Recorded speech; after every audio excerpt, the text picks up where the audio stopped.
আসিয়া কথা শুই না আসমানের দিকে তাকাইয়া একটা চিৎকার দিয়া বলে, আজ আমার জীবনের শেষ বিদায়। বিদায় বেলা তোমার কাছে একটা দাবি, দুনিয়াতে থাকার জায়গা পাই নাই, আরামে ঘুমের জায়গা পাই নাই। ও দয়ার আল্লাহ, তোমার পাশে জান্নাতে একটা ঘর বানাইয়া দিও,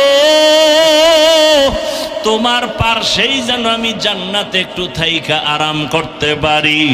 আসিয়া এই দোয়াটা কইরা ফাঁসির মঞ্চে যায়, কান্না বন্ধ করে এবার হাসতেছে।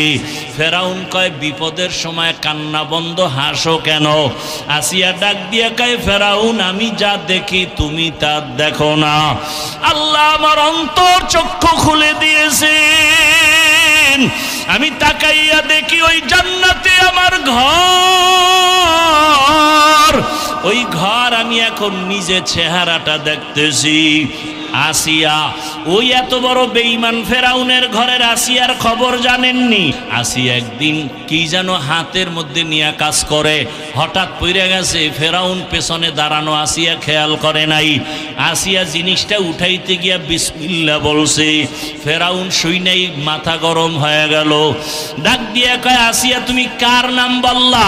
আসিয়া বলে, এখন আর গোপন কইরা লাভ কি হবে, না ওপেন করিয়াই দেই। আসিয়া ডাক দিয়ে কয়, ফেরাউন আমার মালিকের নাম আমি জবানে নিয়েছি। ফেরাউন বলে, মালিককে? ওই মিশরের তো আমি খোদা। আসিয়া বলে, না, তোমারে যিনি বানাইছেন তিনি আমার মালিক, আমার মালিক একমাত্র আল্লাহ, তুমি ফেরাউন না। আসিয়া বলে, সর্বনাশ, তুমি যদি আমাকে খোদা না বলো তো আমার খোদাগিরির ভ্যালু নাই, একবার হলেও বলো। আসিয়া বলে, এক বিন্দু না। ফেরাউন বলে, তুমি আমারে কানে কানে বলো। বলে, না, তাও হবে না। আমি যদি আসতে বলি আমার মাওলাকে ফাঁকি দেওয়া যায় না। মিশরের মানুষ তোমারে ফাঁকি দিতে পারে, আমার মালিকরে ফাঁকি দেওয়া অসম্ভব। ফেরাউন এক পর্যায়ে ব্যর্থ হইয়া ডাক দিয়ে, কাসিয়া রেডি হও, তোমাকে ফাঁসিতে দেওয়া হবে, শুলিবিদ্ধ করা হবে, তোমাকে দুনিয়া থেকে বিদায় দিব। আসিয়া বলে, ফেরাউন ভয় দেখাইও না,